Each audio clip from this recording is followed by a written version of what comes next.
Magandang buhay mga bata!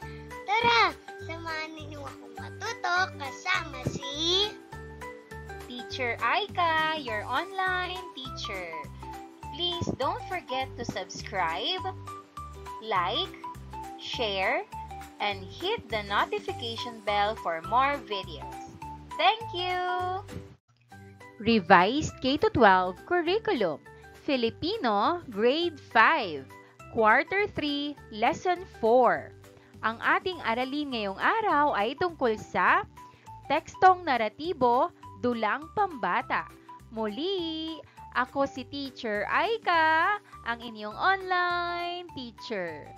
Simulan na natin! Mga kasanayan sa pakikinig at pagbasa. Nauunawaan ang tekstong naratibo, tulang pambata. Naibibigay ang opinyon at reaksyon sa pangyayari. Naiiba o nababago ang mga pangyayari sa teksto. Mga kasanayan sa pagsasalita at pagsulat. Nagagamit ang mga salitang may denotasyon at konotasyong kahulugan sa pagbuo ng pangungusap. Tayutay, pagmamabilis o hyperbole. Nagagamit ang pangkalahatang kayarian ng teksto sa pagbuo ng diskurso. Nagsasalaysay o dulang pambata. Nagagamit ang angkop na wika sa pagpapahayag na sinasaalang-alang ang edad, kasarian, paksa at kultura tuwing Chinese New Year. Nagagamit ang mga bahagi ng pananalita sa pagpapahayag. Tayutay, gamit o instrumental. Mga kasanayan sa panonood at presentasyon. Nakilala ang mga elemento sa tekstong multimedia. Unang araw. Ang dagat ay nahati. Kayo ay sasagot sa pamamagitan ng pagpunta sa kanan o kaliwang bahagi. Ang guhit sa gitna ay magsisilbing hangganan ng magkabilang banda. Bago pumunta sa kanan, isigaw muna ang dagat ay nahati. A. Tukuyin kung ang pangungusap ay mayroong personifikasyon o wala. Pumunta sa kanang bahagi ng linya kung mayroon itong personifikasyon at pumunta sa kaliwa kapag wala. 1. Ang bata ay tinangay ng malakas na alon. Sagot, wala. 2. Nagtago ang araw sa likod ng mga ulap. Sagot, mayroon. 3. Ang hangin ay umuungol sa galit. Sagot, mayroon. 4. Gumagalaw ang mga dahon dahil sa ihip ng hangin. Sagot, wala.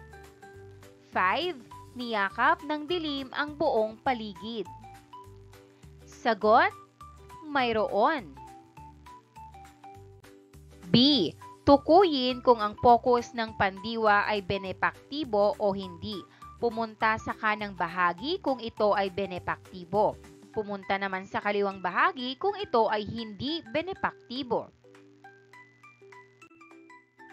1. Si Kitty ay binilhan ko ng tuna. Sagot, benepaktibo. 2. Ang ulam ay niluto ko para kay inay. Sagot, hindi. 3. Ako ay pinadalhan ng tita ko ng mga damit. Sagot, benepaktibo. 4. Si nanay ay nagbigay ng pera sa akin. Sagot, hindi. 5. Kami ay ipinasyal ni Lola sa Palawan. Sagot, benepaktibo. Memory Match Game. Pagtambalin ang mga magkatulad na larawan sa loob ng mga angpaw upang makabuo ng mga pares. Ang grupong pinakamabilis matapos ay siyang tatanghaling panalo.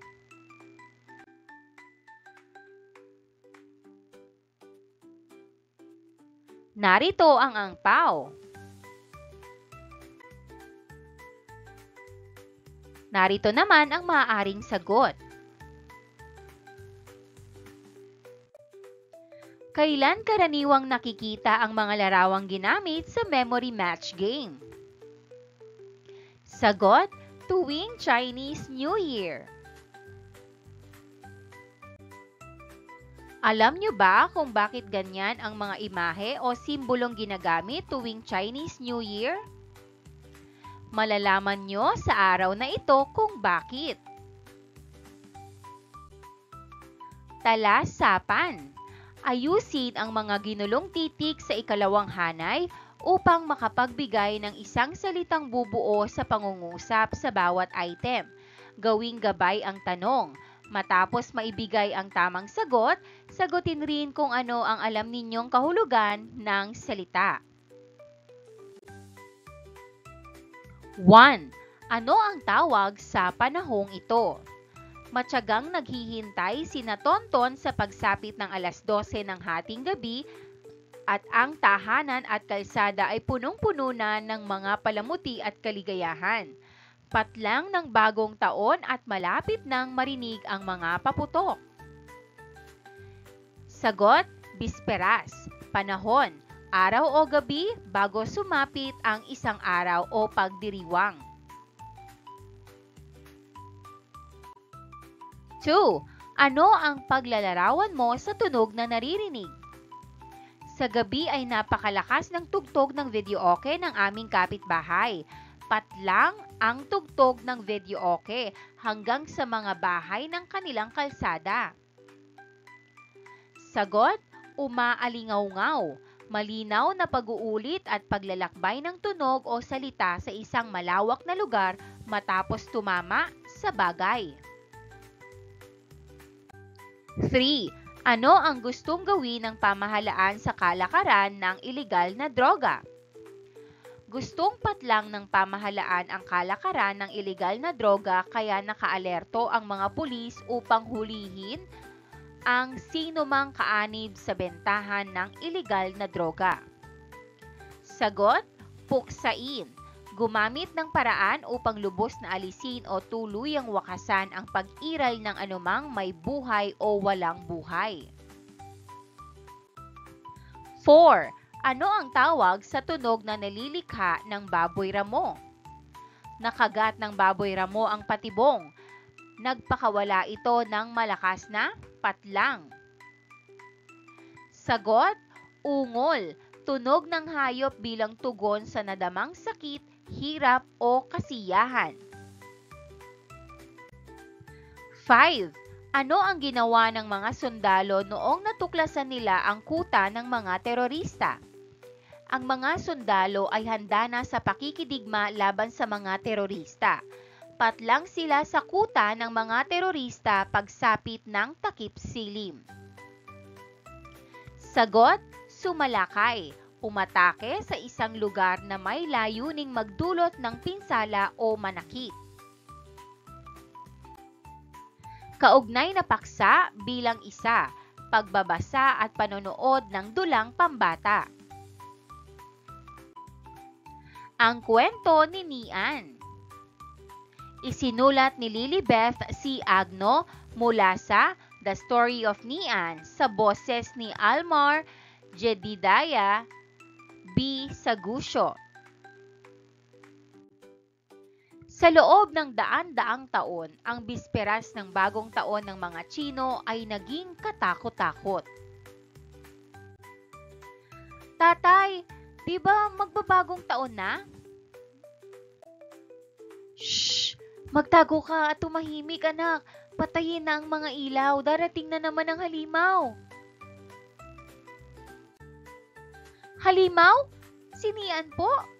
Oo anak, sa bisperas ng bagong taon kung bumababa siya mula sa bundok at sumasalakay dito sa mga nayon upang magpakabusog.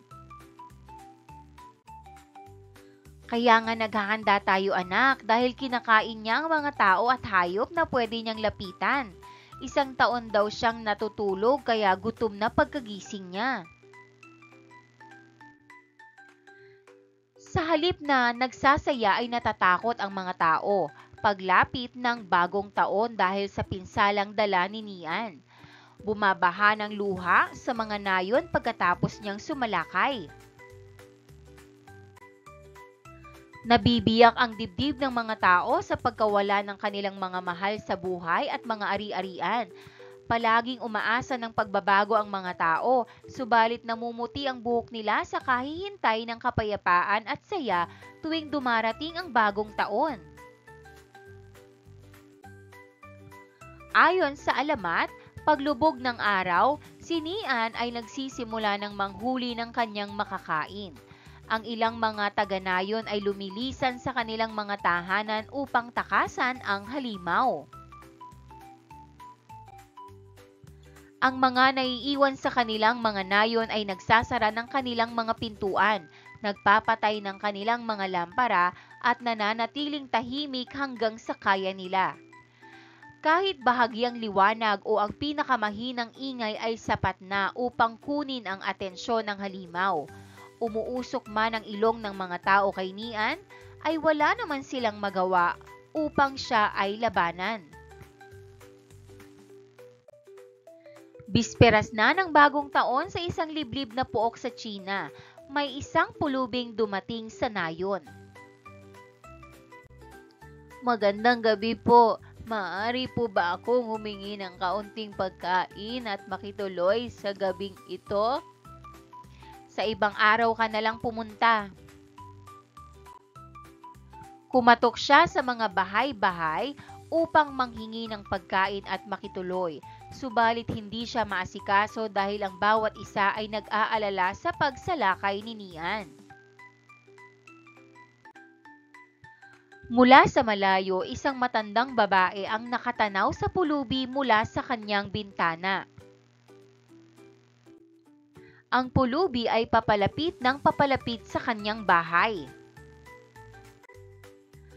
Maawa po kayo sa akin. Pasensya na. Ginang, magandang gabi. Maaari mo ba akong tulungan? Ang kailangan ko lang ay kaunting pagkain at matutuluyan sa gabing ito. Hindi kita matutulungan. Magtatakip silim na at malapit nang dumating ang halimaw. Naaawa man ang matandang babae sa pulubi, nag-aalangan siyang tulungan ito. Natatakot din siya para sa kanyang sariling kaligtasan. Parang awa niyo na po, nagugutom po ako at giniginaw sa lamig. Sige, maaari kang tumuloy sa gabing ito, subalit ipangako mong magiging tahimik ka dahil kung hindi, papasukin tayo ni Nian.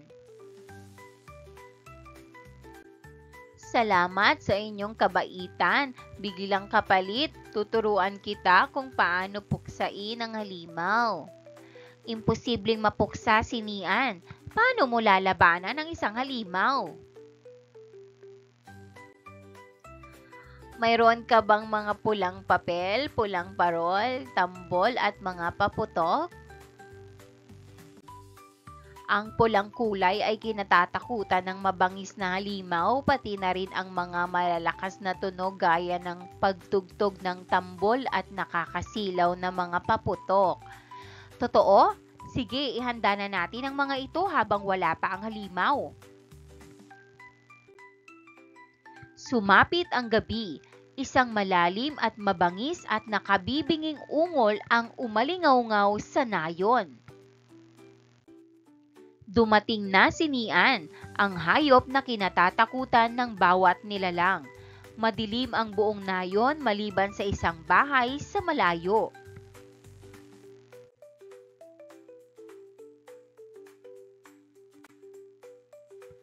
Tug, tug, tug, tarararat, tarararat.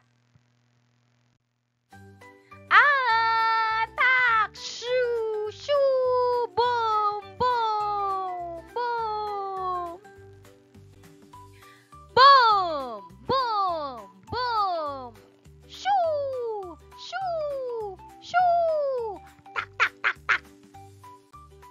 Kinaumagahan, sumikat ang araw sa mga burol at ang mga taga-nayon ay lumabas mula sa kanilang mga bahay.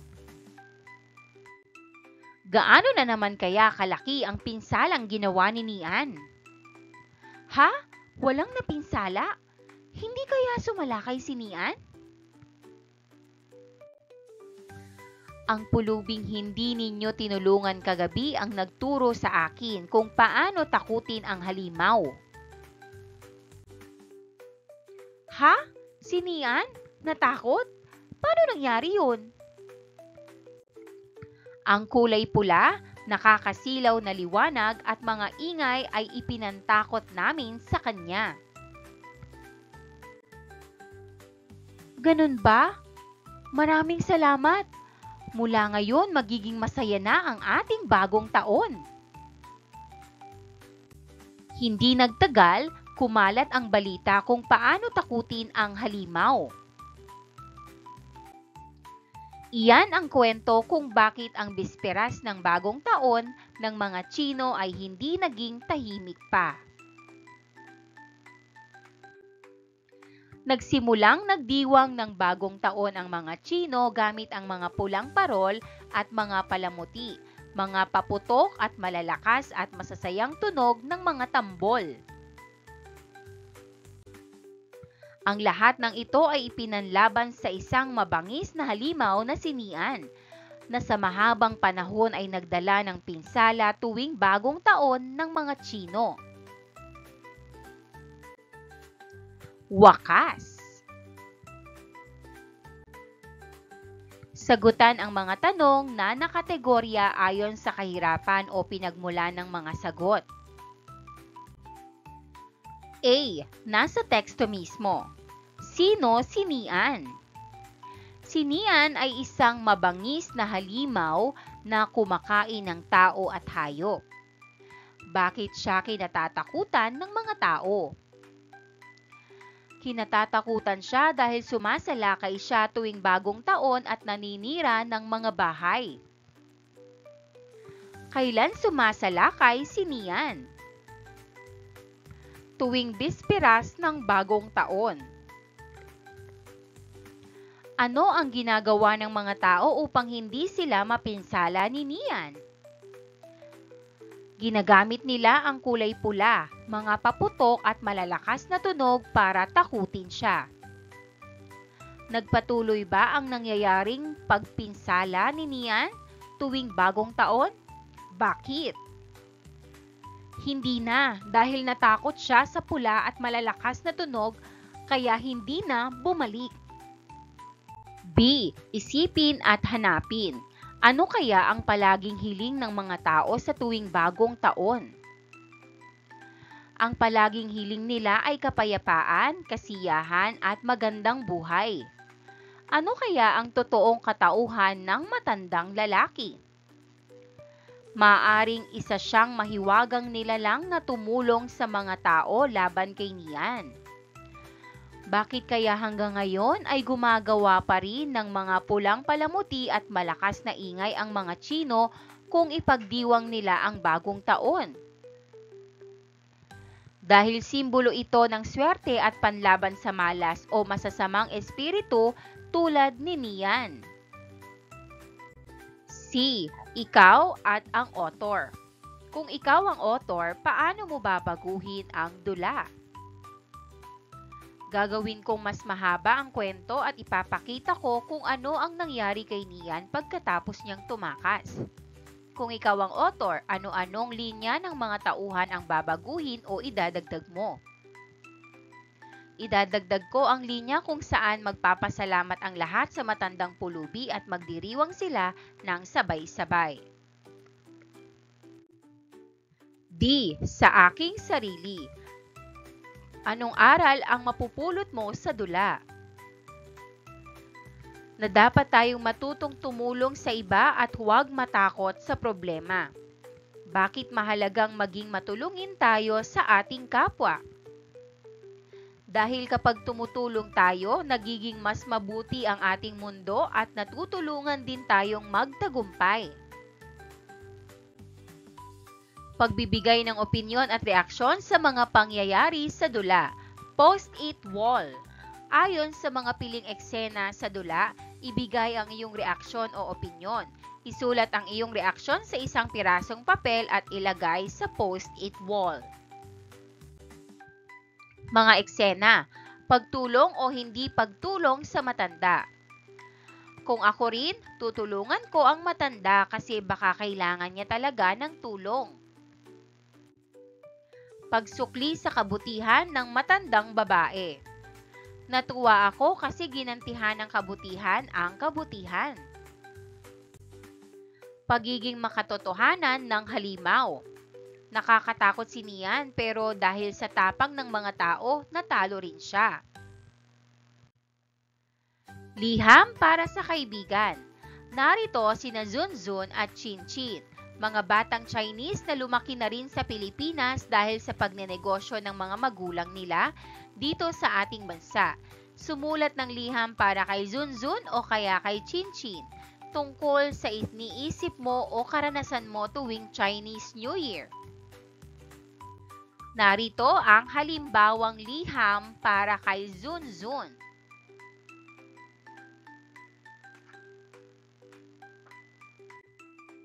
Kaugnay na paksa bilang 2, ikalawang araw, tayutay na pagmamalabis.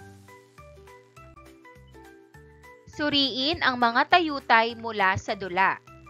A. Bumabaha ng luha sa mga nayon pagkatapos sumalakay si Nian. Sobrang umiiyak.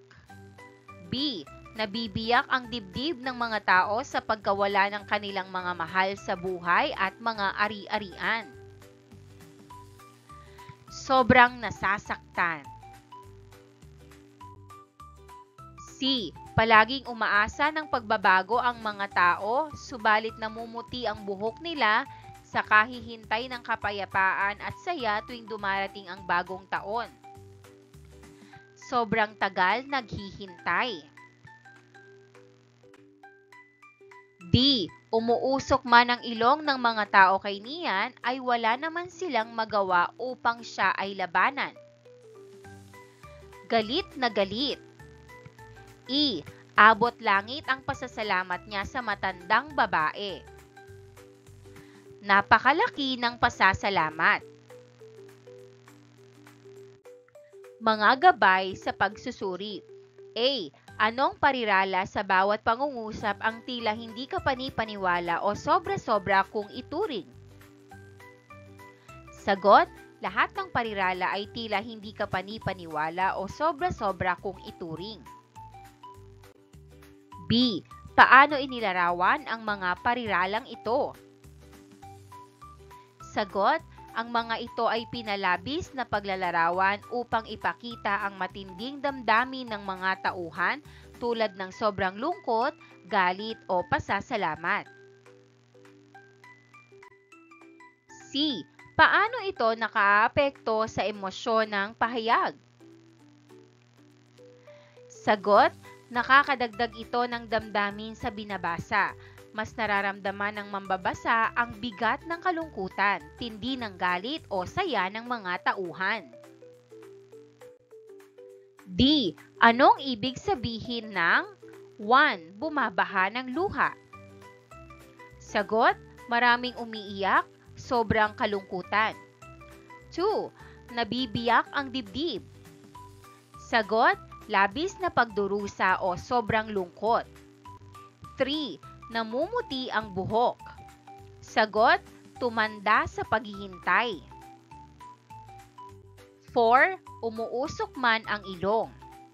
Sagot, galit na galit o inis na inis. 5. Abot langit ang pasasalamat. Sagot, labis na nagpapasalamat. E. Ano ang masasabi ninyo sa mga pariralang nagpapakita ng kalabisan na imposibleng mangyari sa kalagayan ng tao, bagay o pangyayari? Sagot, ang mga pariralang ito ay hindi literal ngunit ginagamit upang ipakita ang matinding damdamin at upang maging mas makulay at masining ang pahayag.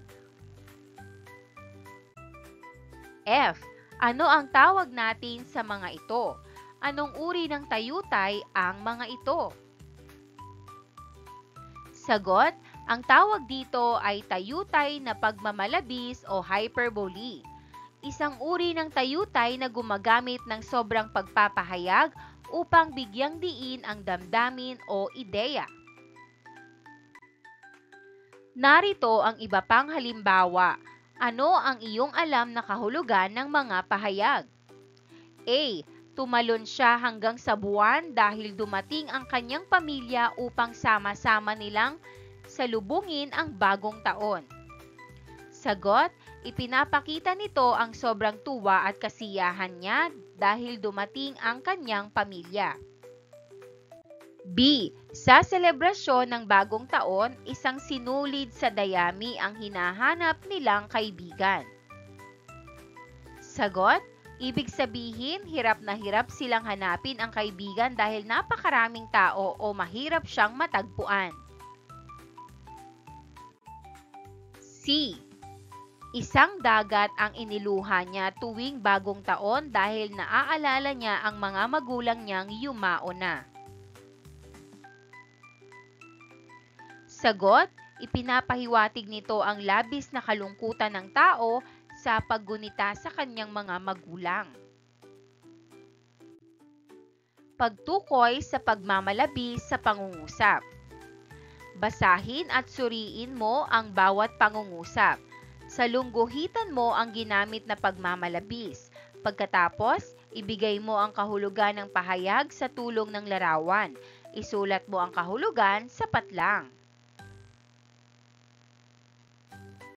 1. Tuwing bagong taon, sumasabog ang bahaghari dahil sa mga paputok. Pagmamalabis, sumasabog ang bahaghari. Ibig sabihin nito ay makulay at maganda ang kalangitan dahil sa mga paputok tuwing bagong taon. 2. Marami ang naniniwala na kapag marami kang handa sa bagong taon, ang pagkain ng pamilya ay hindi mauubos kahit sa 1,000 taon. Pagmamalabis ay hindi mauubos kahit sa 1,000 taon. Ibig sabihin nito ay napakaraming pagkain nila tuwing bagong taon kaya tila hindi agad mauubos. 3. Walang hanggan ang kasiyahan ng mga Tsino tuwing bagong taon. Pagmamalabis, walang hanggan. Ibig sabihin nito ay sobrang saya at walang katulad ang tuwa ng mga Tsino sa pagdiriwang ng kanilang bagong taon.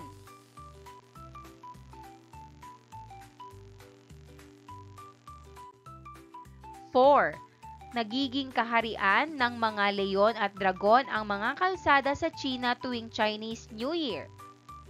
Pagmamalabis, kaharian ng mga leon at dragon ang mga kalsada sa China tuwing Chinese New Year.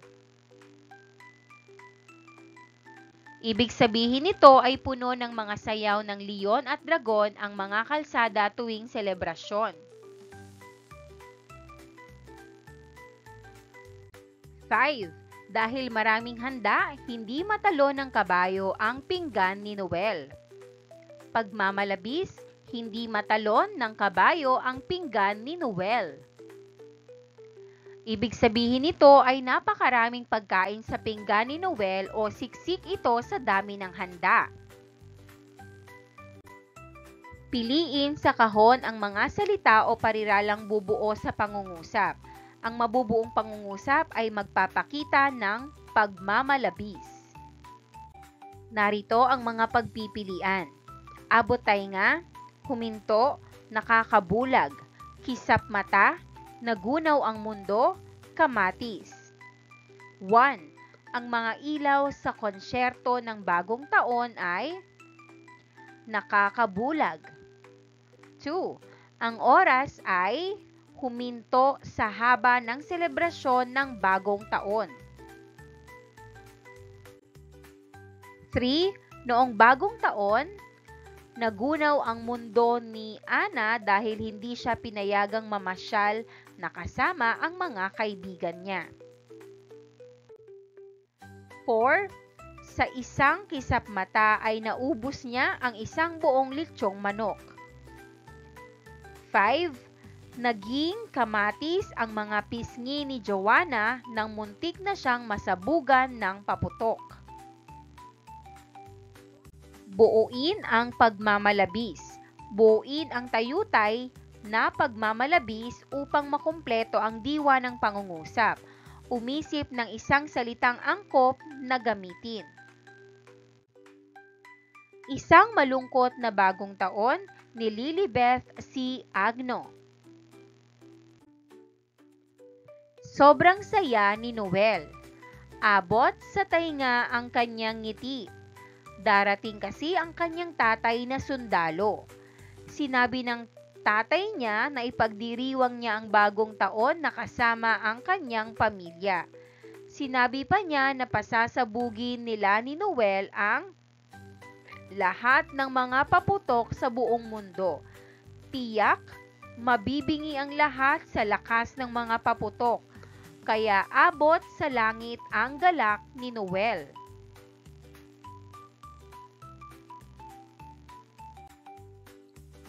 Subalit hindi nakarating ang tatay ni Noel sa selebrasyon ng bagong taon. Namuti ang mga mata ni Noel sa kahihintay sa kanya pero walang dumating na tatay niya. Lumampas na ang alas 12 ng gabi ay wala pa siya. Gumuho ang mundo ni Noel. Sa sobrang lungkot, isang timba ang iniluha niya. Nakaramdam siya ng galit sa kanyang tatay dahil hindi niya tinupad ang kanyang pangako. Kumulo ang kanyang dugo para sa kanyang tatay. Kinaumagahan, umalingaw-ngaw sa nayon ang balitang nadamay ang tatay ni Noel sa isang labanan. Umulan ng bala sa lugar kung saan nangyari ang engkwentro. Bumaha ng dugo roon.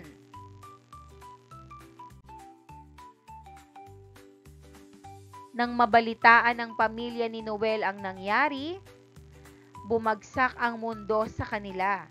Ang kanilang puso ay nadurog sa pagkawala ng ama ng pamilya. Sobrang iyak nila. Narinig ng buong mundo ang kanilang pag-iyak. Subalit bumahaman ng luha nila ay wala na silang magagawa. Sinikap nilang magpakatatag para sa isa't isa. Yun na ang pinakamalungkot na bagong taon ng pamilya ni Noel. Ikatlong araw, kaugnay na paksa bilang 3, pokus ng pandiwa, gamit o instrumental.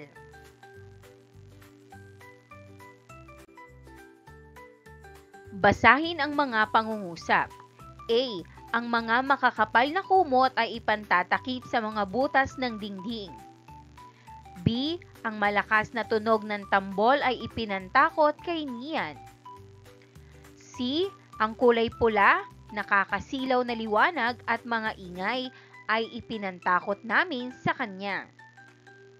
D. Ang kulay pula, tambol at mga paputok ay ipinanlaban sa isang mabangis na halimaw na si Nian.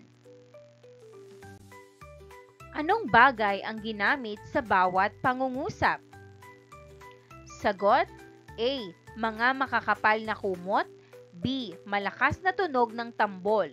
C. Kulay pula, nakakasilaw na liwanag at mga ingay. D. Kulay pula, tambol at mga paputok. Ano ang simuno ng bawat pangungusap? A. Ang mga makakapal na kumot. B. Ang malakas na tunog ng tambol.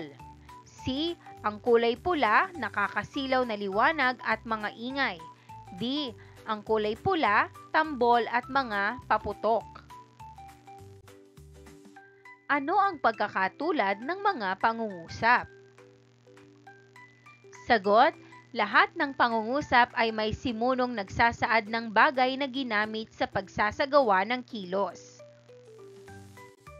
Ano ang salitang kilos na ginamit sa mga pangungusap? Sagot: A. Ipinantatakip, B. Ipinantakot, C. Ipinantakot, D. Ipinanlaban.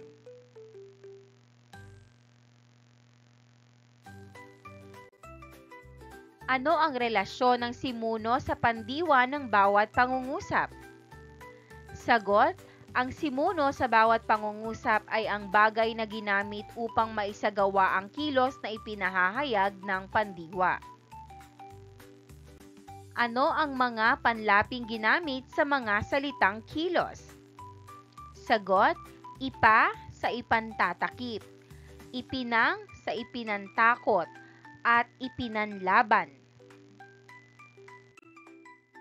Ano ang focus ng pandiwa sa mga pangungusap? Sagot: ang focus ng pandiwa sa gamit o instrumental, ipinapakita kung anong bagay o kasangkapan ang ginamit upang maisagawa ang kilos. Iba pang halimbawa: ipinanreregalo ang tikoy tuwing bagong taon ng mga Tsino. Ang mga tiniklop na papel ay ipinapalamuti rin. Ang chopstick ay ipinangkukuha ng pagkain ng halos lahat ng taga-Asya.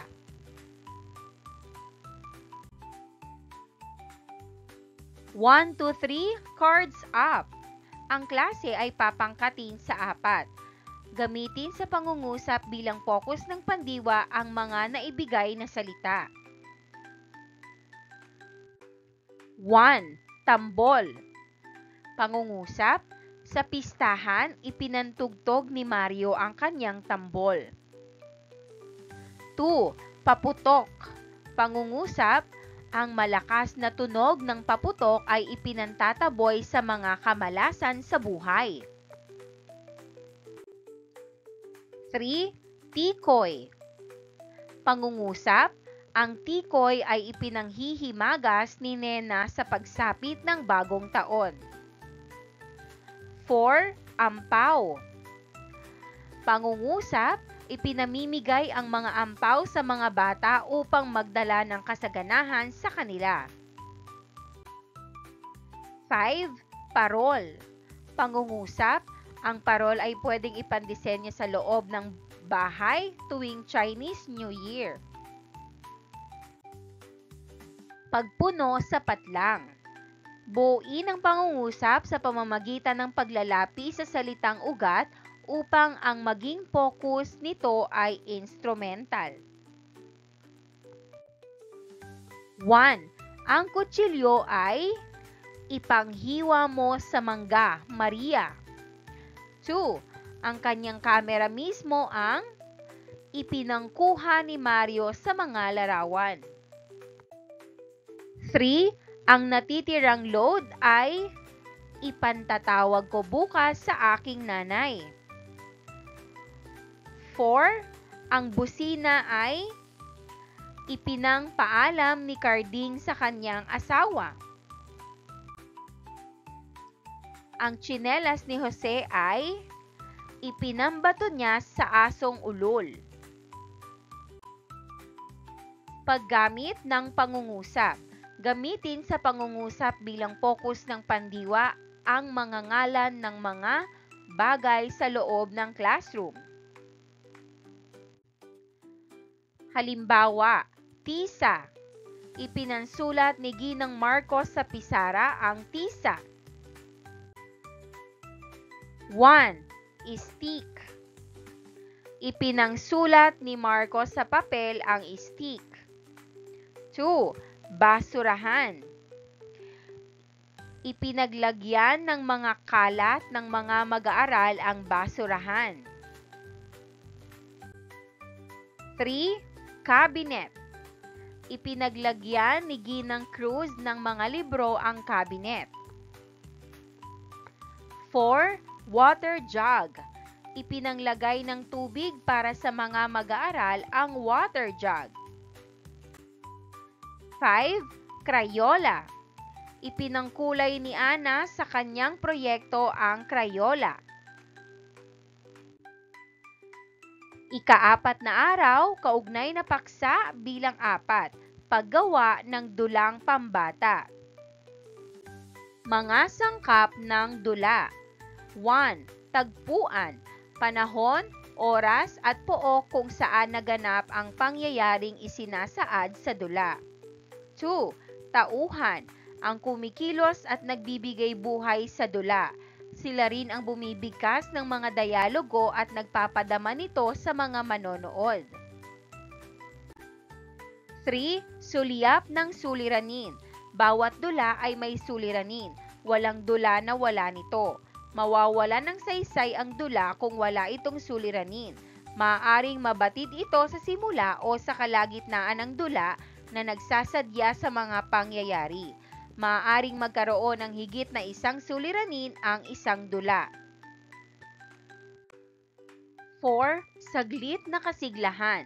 Saglit na paglayo o pagtakas ng mga tauhan sa suliraning nararanasan. 5. Tunggalian. Ang tunggalian ay maaaring sa pagitan ng mga tauhan laban sa kapwa niya tauhan, tauhan laban sa kanyang paligid, at tauhan laban sa kanyang sarili. Maaaring magkaroon ng higit sa isa o patong-patong na tunggalian ang isang dula. 6. Kasukdulan. Dito nasusubok ang katatagan ng tauhan. Sa sangkap na ito ng dula, tunay na pinakamatindi o pinakamabugso ang damdamin o kaya'y sa pinakakasukdulan ang tunggalian. 7. Kakalasan. Ang unti-unting pagtukoy sa kalutasan sa mga suliranin at pag-ayos sa mga tunggalian. 8. Kalutasan. Nalulutas, nawawaksi at natatapos ang mga suliranin at tunggalian sa dula. Mga gabay na tanong. 1. Sino-sino ang mga tauhan sa dula? Sagot, siniyan ang matandang pulubi, matandang babae, tatay, nanay, anak at mga taga-nayon. 2. Saan at kailan naganap ang dula? Sagot, sa China tuwing bisperas ng bagong taon. 3. Ano ang suliranin sa dula? Sagot, lagi silang tinatakot at sinasalakay ni Nian tuwing bagong taon. 4. Paano inilahad ang suliranin at mga pangyayari tungo sa pagkalutas nito? Sagot, tinulungan ng matandang babae ang pulubi at tinuruan siya kung paano takutin si Nian gamit ang kulay pula, tambol at paputok. Roleta lastasan.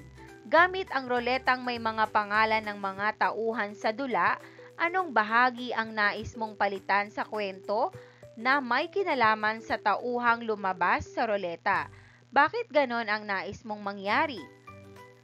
Alalahanin ang ugnayan ng mga pangyayari patungo sa pagkakalutas ng suliranin.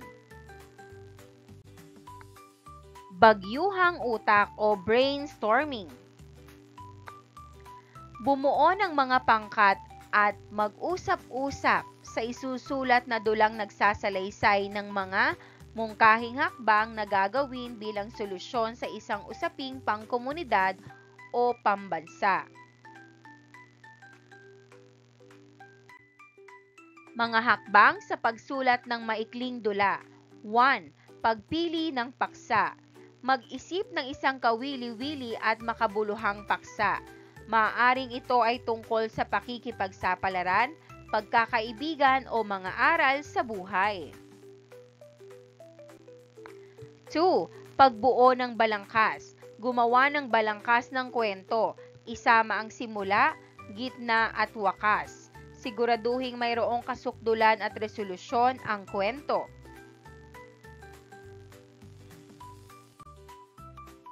3. Paglikha ng mga tauhan. Bumuo ng mga tauhan na may kanya-kanyang natatanging katangian. Isulat ang kanilang mga pangalan, papel sa kwento at ang kanilang mga layunin. Kung may pagbabasehang kwento, Maaaring magdagdag ng mga tauhan kung kailangan upang mailahad ng mas mahusay ang mga pangyayari. Halimbawa, ang dulang, ang kwento ni Nian mula sa kwentong The Story of Nian. Sa orihinal na kwento ay limitado ang mga tauhan at pangyayari. Sa ginawang dula ay may naidagdag na mga tauhan. 4. Paglalarawan ng tagpo. Magbigay ng detalyadong paglalarawan ng bawat tagpo. Isama ang oras, lugar at ang kapaligiran ng eksena. Paunawa, kung nahihirapan sa paglikha ng maikling dula, maaaring isagawa ang kontroladong pagsulat sa pamamagitan ng pagpapapili ng isang maikling kwento at pagpapasulat muli nito sa anyong dula. Ayon kina Evasco, 2001. Ito ay isang paraan ng paglinang ng kasanayan ng mga baguhang manunulat ng dula. Magandang gamitin ang mga kwentong nabasa o napag-aralan na ng klase, gaya ng alamat, kwentong bayan, tulang naratibo, katatakutan, epiko o mito. Maaari ring iisang kwento na lang ang gagawa ng dula ng buong klase. Hatiin ang kwento at ibibigay ang kabahagi ng bawat pangkat. Dapat ang kwento ay iyong natataglay ng maraming usapan upang hindi noong kahirap o mahirap ang pagbuo ng mga dialogo o salitaan ng dula.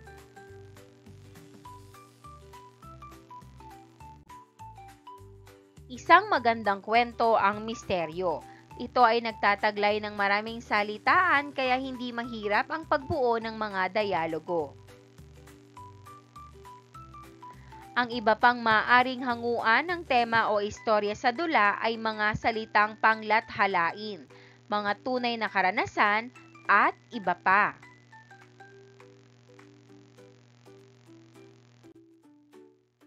Ikalimang araw. Sagutin ang mga tanong. 1. Ano-ano ang mga mahahalagang kagamitan sa pagdiriwang ng Chinese New Year? Sagot, ang mga mahahalagang kagamitan ay pulang parol, paputok, tambol at mga dekorasyong pula. 2. Bakit mahalaga ang mga kagamitang ito? Sagot, mahalaga ang mga ito dahil pinaniniwala ang nagdadala ng swerte at pantaboy sa malas at masasamang espiritu. 3. Anong focus ng pandiwa ang napag-aralan mo sa linggong ito? Bakit ganyan ang tawag sa focus ng pandiwa? Sagot, ang napag-aralan ay focus sa gamit dahil ipinapakita nito kung anong bagay ang ginamit sa kilos. 4. Ano-ano ang mga sangkap ng dula? Sagot, ang mga sangkap ng dula ay tauhan, tagpuan, banghay, dialogo at tema. 5. Paano gumawa ng isang dula? Sagot, gumagawa ng dula sa pamamagitan ng pagsulat ng kwento, pagpili ng tauhan, pag-aayos ng mga tagpo at paglalagay ng dialogo. Pagsusulit. A. Pagtatapat. Itapat ang mga kasangkapan ng dula sa mga paglalarawan sa mga ito. Narito ang mga pagpipilian. A. Kakalasan. B. Kasukdulan. C. Suliranin. D. Tagpuan. E. Tauhan. F. Tunggalian. 1. Pinakamatinding pangyayari. Sagot, B. Kasukdulan. 2. Nagbibigay buhay sa dula. Sagot, E. Tauhan. 3. Panahon at pook ng pagkakaganap. Sagot, D. Tagpuan. 4. Problemang lulutasin. Sagot, C. Suliranin. 5. Unti-unting paglutas sa suliranin. Sagot, A. Kakalasan. B. Pagbuo ng mga pangungusap. Palitan ang pagkakabuo ng pangungusap na may salungguhit upang ang pahayag ay magtaglay ng pandiwang nasa focus instrumental. Halimbawa, orihinal, nagpunas si Emmy ng kanyang mukha gamit ang panyo. Binago, ipinampunas ni Emmy ang panyo sa kanyang mukha. Narito ang isang kwento na inyong sasagutan.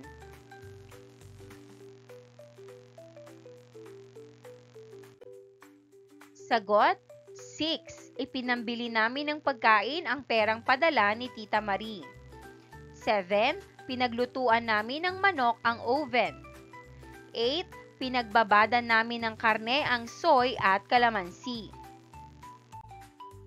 9. Ipinambalot namin ng mga isda ang aluminum foil.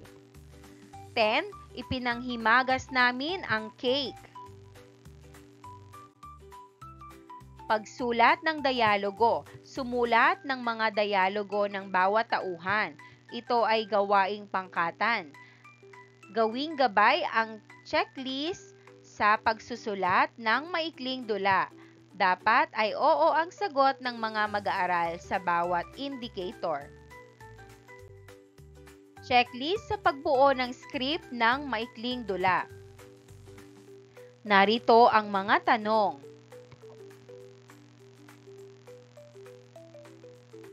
Gawaing pantahanan o takdang aralin.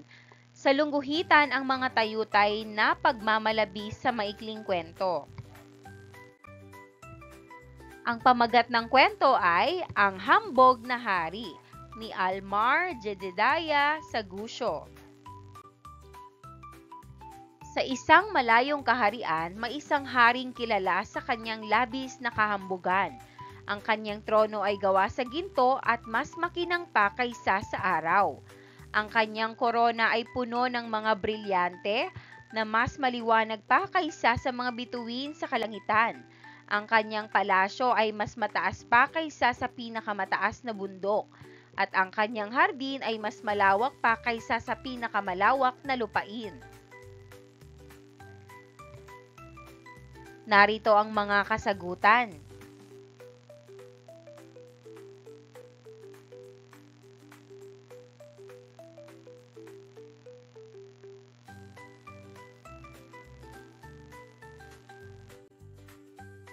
Sa kanyang palasyo, ang bawat pader ay gawa sa pinakamahal na mga hiyas, at ang bawat sahig ay gawa sa pinakamakinis na marmol.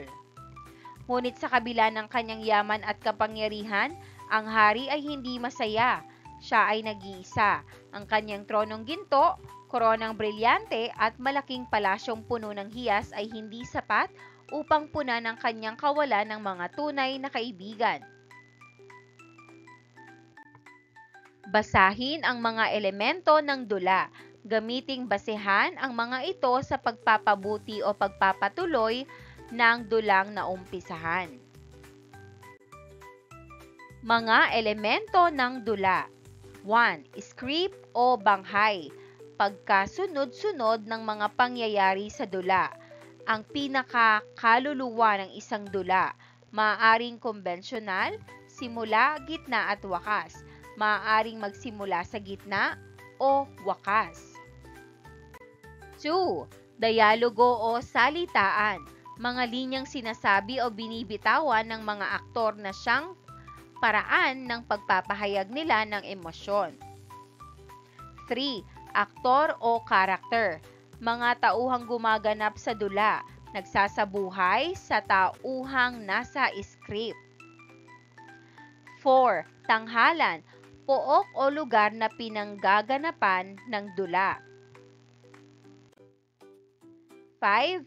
Tagadirehe o direktor, ang taong nag-i-interpret sa script mula sa itsura, damit, pagbigkas at pagganap ng mga tauhan. 6. Manonood, ang saksi sa pagtatanghal. 7. Tema, ang pinakapaksa ng dula. Maraming salamat sa panonood.